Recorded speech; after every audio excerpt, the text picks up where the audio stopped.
اچھا، تو آج ہم ایک بڑے دلچسپ دور کی بات کر رہے ہیں، 17ویں صدی کا سمجھیں نصف آخر اور 18ویں صدی کی شروعات۔ جی، خاص طور پر فرانس میں لوئی 14واں کا زمانہ، جسے سورج بادشاہ بھی کہتے ہیں۔ بالکل، سورج بادشاہ۔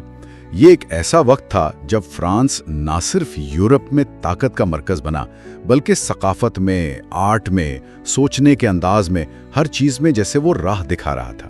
صحیح کہا، ایک طرح سے ٹرینڈ سیٹر تھا یورپ کے لیے۔ ہاں، تو آج ہم نے سوچا کہ ول ڈیورینٹ کی جو مشہور کتاب ہے دی اسٹوری آف سیولائزیشن، اس کی 8ویں جلد دی ایج آف لوئی 14 سے کچھ اہم باتیں نکال کر لائیں۔ جی ہاں، ڈیورینٹ نے کمال لکھا اس دور کے بارے میں۔ جی، انہوں نے اس دور کی چمک دمک اور جو اس کے اندر کی پیچیدگیاں تھی، تضاد تھے، ان کو بہت خوبصورتی سے بیان کیا ہے۔ تو آج کی گفتگو کا مقصد یہی ہے کہ اس دور کو تھوڑا سمجھیں، یہ کتنا پیچیدہ تھا۔ ایک طرف تو آپ دیکھیں ورسائی کے محلات میں جشن ہو رہے ہیں، شان و شوکت ہے۔ جی ہاں، دوسری طرف جنگیں ہیں، مذہبی جھگڑے ہیں، وہ بھی چل رہے ہیں۔ بالکل، اور پھر اسی دور میں لوگ معجزوں پر بھی یقین رکھتے تھے اور سائنسدان کائنات کے راز بھی کھول رہے تھے۔ یہ سب ایک ساتھ ہو رہا تھا۔ کمال کا تضاد ہے۔ تو ہم کچھ اہم لوگوں، ان کی سوچ، ان کے نظریات پر بات کریں گے جن کا اثر آج بھی ہم محسوس کرتے ہیں۔ چلیں شروع کرتے ہیں۔ جی ضرور۔ تو لوئی 14 سے ہی شروع کرتے ہیں۔ سورج بادشاہ، یہ لقب ایسے ہی تو نہیں ملا ہوگا، وہ سمجھتا تھا کہ بھئی مجھے حکومت کرنے کا خدائی حق ہے۔ جی، ڈیوائن رائٹ آف کنگز۔ ہاں، اور ریاست پر میرا کنٹرول مکمل ہونا چاہیے۔ وہ جو مشہور جملہ ہے نا، لیتا سے موا، یعنی ریاست میں ہوں۔ ہاں، وہ کہتے ہیں کہ شاید اس نے کہا نہیں تھا۔ نہیں کہا تھا، لیکن سوچ تو یہی تھی، ہے نا؟ بالکل، سوچ یہی تھی۔ اور دلچسپ بات یہ ہے کہ فرانس میں پہلے جو خانہ جنگیاں ہوئی تھیں، فرانڈ جنہیں کہتے ہیں، ان سے لوگ اتنے تنگ آ چکے تھے کہ وہ امن کے لیے بادشاہ کی اس طاقت کو قبول کرنے کو تیار تھے۔ انہیں استحکام چاہیے تھا۔ صحیح۔ اور اس طاقت کا، اس شان و شوکت کا سب سے بڑا نمونہ تو ورسائی کا محل تھا۔ اوہ بالکل، ورسائے تو ایک دنیا تھی اپنے آپ میں۔ وہ صرف رہنے کی جگہ نہیں تھی، وہ طاقت کا، کنٹرول کا ایک مرکز تھا۔ لوئی نے سب بڑے امیروں کو وہیں اکٹھا کر لیا تھا۔ ہاں، تاکہ نظر رہے سب پر۔ جی بالکل، ان کو مصروف رکھا جاتا تھا محلاتی سازشوں میں، تفریحات میں، روز کوئی نہ کوئی جلوس، شکار، ناچ گانا، اوپیرا۔ اور آداب و رسوم سنا ہے بہت سخت تھے۔ بہت زیادہ۔ معمولی غلطی بھی بڑی بے عزتی سمجھی جاتی تھی۔ پھر فیشن الگ تھا، اونچی ایڑیاں، خواتین کے وہ خاص لباس، ابھرے ہوئے سینے۔ اچھا۔ کھانے پینے کے آداب میں بھی بہتری آئی، کانٹے، نیپکن وغیرہ عام ہوئے، لیکن کچھ پرانی عادتیں بھی تھیں، جیسے لوگ اب بھی فرش پر تھوک دیتے تھے۔ یہ تضاد واقعی دلچسپ ہے، ایک طرف اتنی نفاست، دوسری طرف یہ دانشوروں کے اڈے تھے۔ ہاں، سیلونز جنہیں کہتے ہیں۔ جی، سیلونز۔ لیکن کہا جاتا ہے کہ ان کے یہاں مذہب یا سیاست پر زیادہ بات نہیں ہوتی تھی، بس ادبی باتیں، ذہانت کی باتیں، خبریں۔ اچھا، یہ بھی ایک طرح سے اس ماحول سے فرار تھا شاید۔ ہو سکتا ہے۔ اور نینیون تو بہت لمبی عمر تک زندہ رہیں، اور مرتے وقت انہوں نے والٹیئر کے لیے کچھ رقم چھوڑی تھی کتابیں خریدنے کے لیے۔ کیا بات ہے، علم کی قدر تھی واقعی۔ اور فنون لطیفہ کی سرپرستی، وہ تو لوئی 14ویں کے دور کی خاص پہچان ہے۔ ہاں، اس معاملے میں تو اس نے کوئی کسر نہیں چھوڑی۔ مصوری، مجسمہ سازی، موسیقی، ادب، ہر چیز پر پیسہ لگایا۔ موسیقار للی نے تو فرانسیسی اوپرا کو ایک نئی شکل دے دی، اگرچہ اس کی موت بڑی عجیب ہوئی۔ اچھا، کیسے؟ کہتے ہیں کہ وہ کنڈکٹر کا عصا زمین پر مار کر دھن دے رہا تھا کہ وہ پیر پر لگ گیا، زخم خراب ہوا اور اسی سے موت ہو گئی۔ ارے باپ رے! اور ڈرامہ؟ راسین کا نام سنا ہے؟ جی، راسین نے بہترین کلاسیکی ڈرامے لکھے، کوئزیوکس اور پوجے جیسے مجسمہ ساز تھے۔ مطلب فرانسیسی آرٹ کا ڈنکا بج رہا تھا پورے یورپ میں۔ لیکن ہر چمکتی چیز سونا نہیں ہوتی، اس چمک کے پیچھے کچھ اندھیرا بھی تو ہوگا۔ بالکل تھا، دربار میں اخلاقی گراوٹ کی باتیں عام تھیں، جرائم تھے۔ ایک بڑا سکینڈل ہوا تھا لا وائسن نامی ایک عورت کا۔ ہاں، میں نے پڑھا تھا، زہر بیچنے کا الزام تھا۔ جی، اور کہتے ہیں کہ دربار کے بہت بڑے بڑے لوگ اس سے زہر خریدتے تھے۔ اس سکینڈل نے پورے دربار کو ہلا کر رکھ دیا تھا۔ اور دوسری طرف فرانس کے جو پروٹیسٹنٹ مسیحی تھے ہیوگنوز، ان پر سختیاں بڑھ رہی تھیں، مذہبی رواداری کم ہو رہی تھی۔ یہ بھی ایک بڑا تضاد ہے، ایک طرف آرٹ اور کلچر، دوسری طرف یہ عدم رواداری۔ جی، اور اسی فرانس میں مذہب اور فکر کے میدان میں بھی بڑی کشمکش چل رہی تھی۔ ایک طرف تو تھے بلیز پاسکل، کمال کا ذہن، ریاضی دان، سائنسدان اور مذہبی مفکر بھی۔ بالکل، ان کی کتاب پینسے یعنی خیالات وہ آج بھی پڑھی جاتی ہے۔ وہ ایمان کا دفاع کر رہے تھے اور انسان کی فطرت پر حیران ہوتے تھے کہ یہ کتنا عجیب ہے، کتنا عظیم، کتنا پست۔ ہاں، واٹ اے چیمارا از مین۔ جی، وہ جینسینزم نامی ایک سخت گیر کیتھولک تحریک سے بہت متاثر تھے، جن کی جیسوئٹ سے سخت مخالفت چلتی تھی۔ اچھا، یہ بھی ایک اندرونی کشمکش تھی۔ جی ہاں، تو ایک طرف پاسکل جیسے لوگ تھے جو ایمان کی گہرائی کی بات کر رہے تھے، اور دوسری طرف شکوک و شبہات کی لہر بھی اٹھ رہی تھی۔ پیئر بیل نامی ایک مفکر نے تاریخی اور تنقیدی لغت لکھی۔ نام لغت کا تھا، لیکن اصل میں وہ بڑے محتاط انداز میں مذہبی عقائد پر سوال اٹھا رہی تھی اور مذہبی رواداری پر زور دے رہی تھی۔ اچھا، بڑا زبردست طریقہ تھا۔ جی، اور ایک اور مصنف تھے فونٹنیل۔ انہوں نے سائنسی خیالات کو اتنی آسانی سے، اتنی دلچسپی سے پیش کیا کہ عام لوگ بھی پڑھنے لگے، اور پھر لوگ معجزات وغیرہ پر بھی سوال اٹھانے لگے۔ تو یہ آزاد خیال ذہن، اسپری فورس جنہیں کہتے ہیں، ان کا آغاز ہو رہا تھا۔ بالکل، یہ وہ دور تھا جب عقل اور ایمان کے درمیان ایک نئی کشمکش شروع ہو رہی تھی۔ یہ تو فرانس کی بات ہوئی۔ اگر ہم انگلستان کی طرف دیکھیں تو وہاں بھی کچھ کم ڈرامہ نہیں چل رہا تھا۔ ہاں جی، انگلستان تو بالکل الگ راستے پر تھا۔ وہاں کرومویل کی قیادت میں بادشاہت ختم کر کے ریپبلک بنا دی گئی تھی۔ ہاں، دولت مشترکہ، کامن ویلتھ۔ لیکن وہ دور بھی کچھ آسان نہیں تھا۔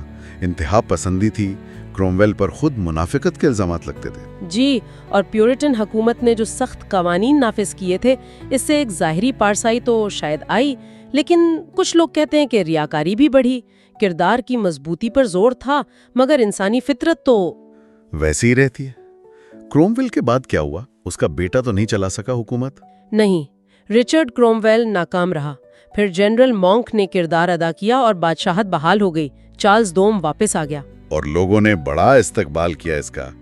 ریسٹوریشن کہتے ہیں اسے۔ جی، لوگ شاید پیورٹن سختیوں سے تنگ آ چکے تھے۔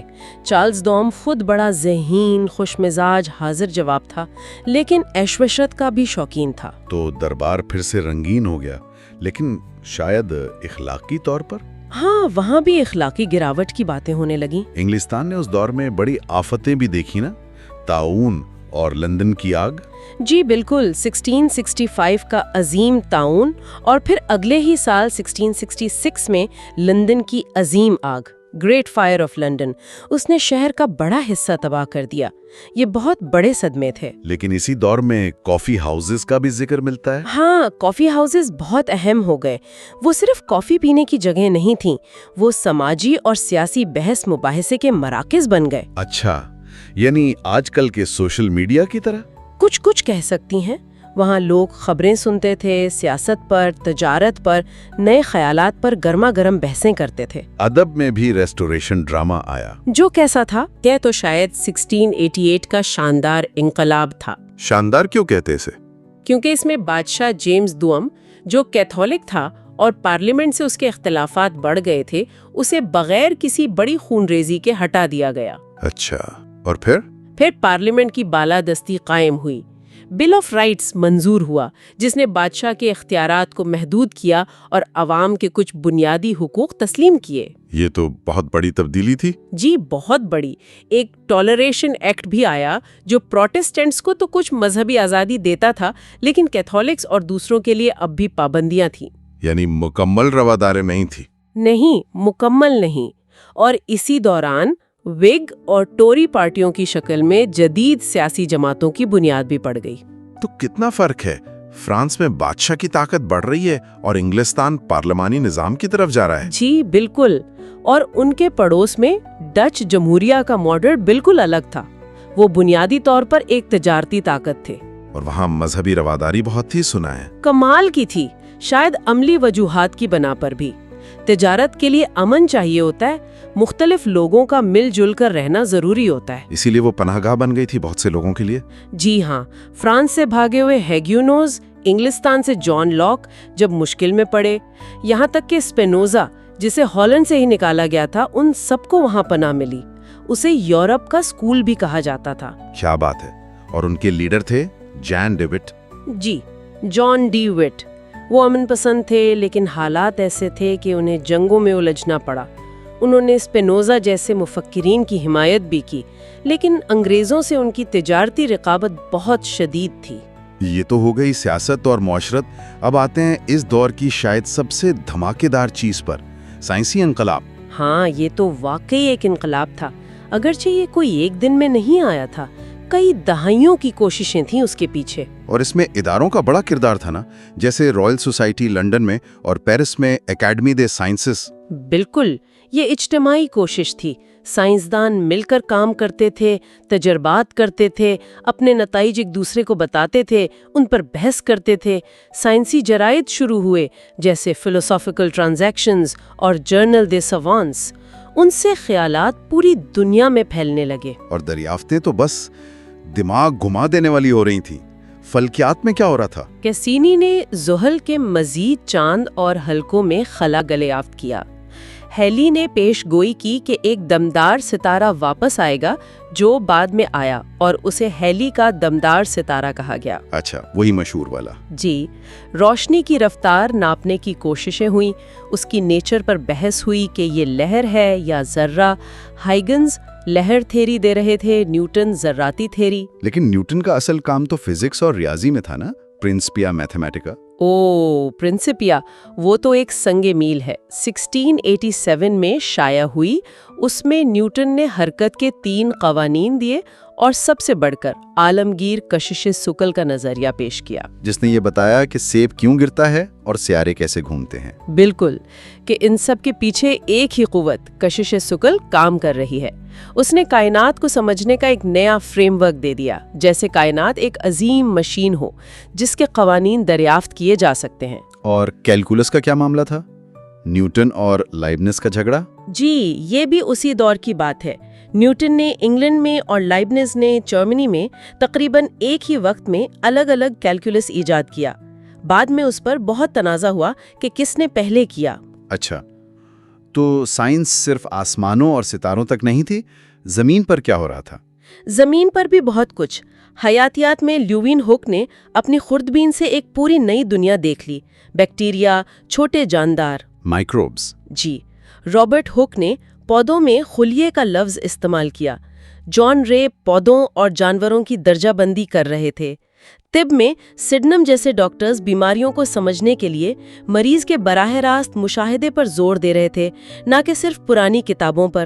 یعنی عملی تجربے کی اہمیت بڑھ رہی تھی۔ بالکل، یہاں تک کہ ٹیکنالوجی میں بھی بھاپ کے انجن کی بالکل ابتدائی شکلیں سیوری اور نیو کومن نے اسی دور میں بنائی تھیں۔ اور شماریات کا بھی آغاز ہوا۔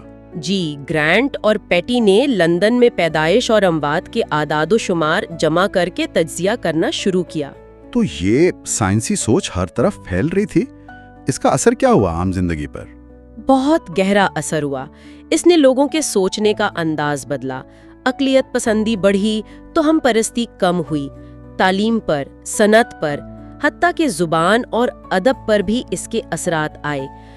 دنیا کو سمجھنے کا ایک نیا، زیادہ میکینکی، زیادہ قابل پیشگوئی طریقہ سامنے آ رہا تھا۔ تو ایک طرف سائنس کائنات کے راز کھول رہی تھی، دوسری طرف فلسفہ بھی بڑے سوالات سے نبردآزما تھا۔ جی ہاں، فلسفے کے میدان میں بھی عظیم ذہن کام کر رہے تھے۔ انگلستان میں تھامس ہابز نے لیوائتھن لکھی، جس میں انہوں نے کہا کہ انسان فطری طور پر خود غرض ہے۔ جی، اور فطری حالت میں سب کی سب سے جنگ ہوتی ہے، اس لیے امن قائم رکھنے کے لیے ایک بہت طاقتور، مطلق العنان حکمران ضروری ہے۔ لیکن پھر اسی انگلستان سے جان لاک آئے، جنہوں نے بالکل الٹ بات کی۔ بالکل، لاک نے کہا کہ انسان کے ذہن پیدائش کے وقت ایک خالی تختی کی طرح ہوتا ہے، علم تجربے سے آتا ہے، اور سب سے اہم، لاک نے فطری حقوق کا نظریہ دیا۔ زندگی، آزادی